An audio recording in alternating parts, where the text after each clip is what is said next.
sotuvga mana shayr buyamizda chiqdi. Bugungi sanasi 2026-28-iyun. Bo'ylari taxminan 171-72 atrofida, yoshi 5 yashar, bitta tuqqan ekan. Yeb ichishi, tani joni sog', yovoshligi nomuradin yovosh. Ko'pchilik aka-ukalar biladi. Friz bilan shayrga yetarligini yo'q, yovosh deydi. Ham mindiradi, ham sog'diradi. Har yeri bitta-bitta bolasini olib tursanglar bu jonivor. Besh qashqariga ham bir ahamiyat berib qo'ydi bu jonivor chiroyiga, uzunligiga, bo'yni-boshiga.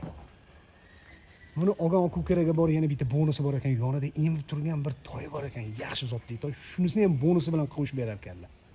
Telefon nomerlarini qoldiramiz. Shayrga qiziqqan aka-ukalarga bemalol tashlab qo'ysanglar, xudo xolasa manfaatli bo'ladi jonivor. Bitta bo'lsa, shunaqa 5 qashqa chiroylisidan so'ragan aka-ukalarga. Bitta aylantiring aka orqalarini. Jonivor. Qashqalari ham bir xilda, chizuvlarini qarab qo'yinglar, ahamiyat berib qo'ying. Bunaqasi juda kamdan kam bo'ladi. Mana jonivor. Yovoshligi birorta jonivor. Jonivorga qaranglar yovoshligini. Bolajon ekan jonivor. Qanaqa, yaxshimi? Zo'r. Zo'rmi? Zo'r. Ana. Jiyanligi, nevaralariga olib bersanglar ham bir xursand bo'lib qo'yadi jonivor.